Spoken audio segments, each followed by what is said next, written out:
Y también uno de los hechos que marcó esa dura época del narcoterrorismo fue el secuestro de un grupo de periodistas a manos de Pablo Escobar Gaviria, que lamentablemente terminó con el asesinato de Diana Turbay Quintero. Fueron miles las víctimas que dejó el cártel de Medellín, y en el grupo de comunicadores retenidos para presionar la no extradición estaba nuestra compañera Azucena Liévano, quien hoy nos relata cómo vivió esa amarga historia. Las noticias del fin de semana, a finales de la década del 80 e inicios de los años 90, se veían en el noticiero Krypton.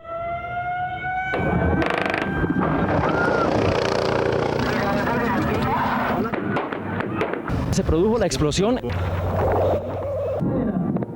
Para entonces, el noticiero Krypton funcionaba en esta casa del barrio La Soledad en Bogotá. La agenda informativa estaba marcada por el narcoterrorismo y por las acciones violentas de los grupos guerrilleros en contra de la sociedad civil y de las fuerzas militares. A Diana Turbay la contactan para una supuesta entrevista con el cura Pérez, dirigente del ELN. Era una época en que se había búsqueda de acercamientos para diálogos de paz. Y cuando ya se concreta la supuesta entrevista, Diana Turbay dice que va a hacer la entrevista para Hoy por Hoy, para la revista que ella dirigía y para el noticiero Krypton, que también era de su familia. Y le dice a Azucena Liévano, que era la periodista política y de orden público en ese momento en el noticiero Krypton, donde trabajamos todos, y se van con Richard Becerra y con Orlando Acevedo. El 30 de agosto de 1990 a las 5 de la tarde salimos por esta puerta del noticiero Krypton a la entrevista con el cura Manuel Pérez. Aquí al frente nos esperaba una camioneta que habían enviado los emisarios. En esa camioneta iban Diana Turbay, Jero Bus, Juan Vita, el camarógrafo Richard Becerra y el asistente de cámara que invité ese día a que me acompañara a hacer esta entrevista, y hoy está conmigo, Orlando Acevedo. ¿Cómo recuerda ese día? Salimos aquí de las oficinas del noticiero Krypton, me estaba esperando una van.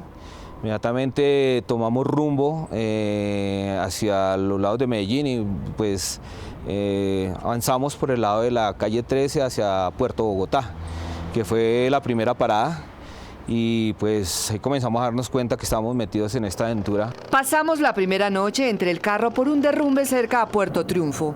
Al otro día llegamos a una casa de campo en medio de las montañas, pero fue en la tercera noche cuando nos enteraron del engaño. No íbamos a entrevistar al cura Pérez, estábamos secuestrados. Allí comenzó nuestra tragedia. Simplemente queremos decirles que ustedes están en poder de los extraditables, en calidad de retenidos, que su vida está garantizada y el respeto, y que serán respetados en su integridad personal. El país vino a enterarse que estábamos en poder de los llamados extraditables semanas después. Millares de personas en decenas de ciudades colombianas agitaran pañuelos y clamaran por más de 900 colombianos que se encuentran secuestrados, entre ellos los 7 periodistas, desde hace más de mes y medio. Nos tenía Pablo Escobar Gaviria, el hombre que había sembrado de terror a Colombia. El país buscándonos en el bolsillo del cura Pérez, y el cura Pérez no nos tenía. El país buscándonos en el bolsillo del señor Tirofijo, y tampoco nos tenía. Una semana que no aparecían, es cuando se conoce la nefasta noticia de que la tiene secuestrada Pablo Escobar. Llamaba yo al noticiero y preguntaba dónde estaban, cómo estaban. No, que está bien, ellos están en su trabajo. Así pasaron los días, y empezaron las noticias. Y pues que habían sido Pablo Escobar los que los habían secuestrado. El dolor fue inmenso, inmenso, inmenso. Ella es mi mamá, mi ángel de la guarda y una de las mayores víctimas de lo que significó el secuestro. Durante 3 meses y medio mi familia oró, pidió y rogó por nuestra libertad. Hoy, 29 años después, hablamos de ese duro momento. Todavía duele. Todavía duele mucho. ¿Pero cuál era la razón política de este secuestro? En esa época Pablo Escobar quería presionar al gobierno, y una manera de hacerlo era secuestrando a los periodistas. Durante 3 meses y medio caminamos por las montañas de Antioquia.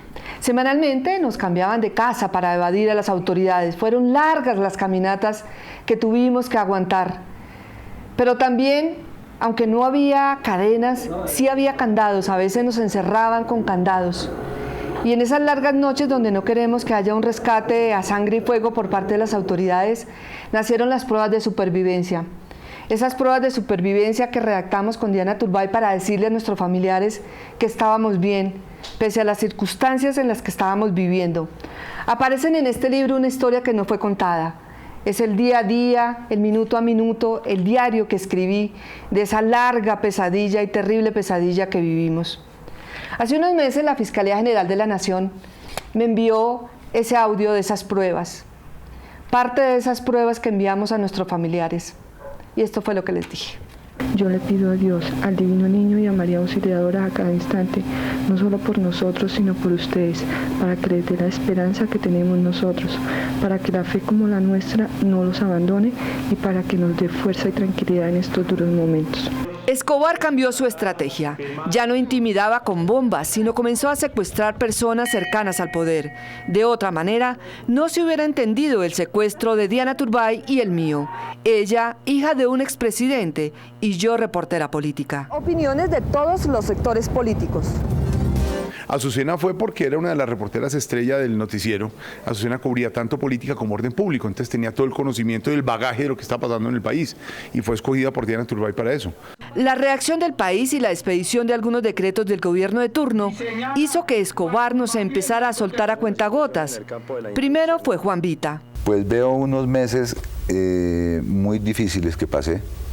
También fue liberado Jero Busch, fotógrafo alemán, y la tercera fui yo. Fue el 13 de diciembre de 1990. Atrás, dejé a mi compañera de cautiverio. Fue el día más triste para mí.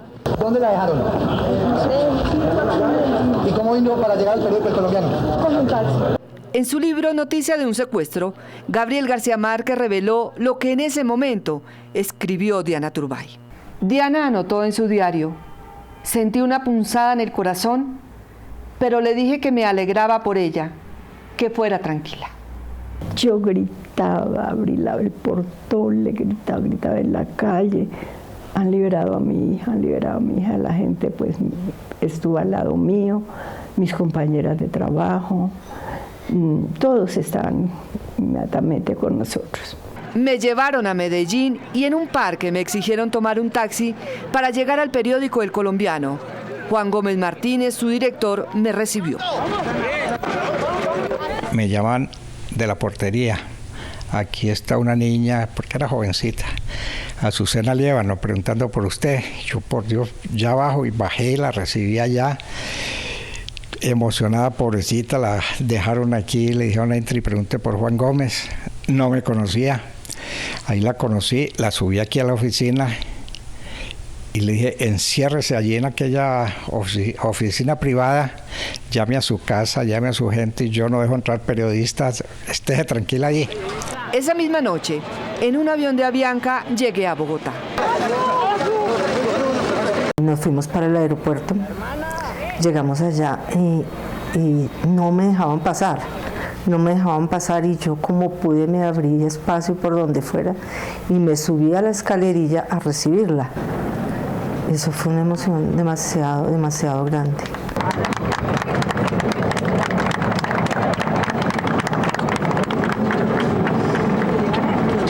Mamacita, mi vida, mi corazón. ¿Qué trato le dieron a Azucena? El trato fue bueno, pero ¿qué trato es bueno cuando uno está privado de la libertad? En una operación de rescate, 1 mes y 11 días después de mi liberación, Diana Turbay, mi compañera de cautiverio, recibió un disparo mortal. Ese episodio provocó la expedición inmediata del gobierno de César Gaviria del decreto de sometimiento a la justicia de los llamados extraditables, una decisión que llegó demasiado tarde.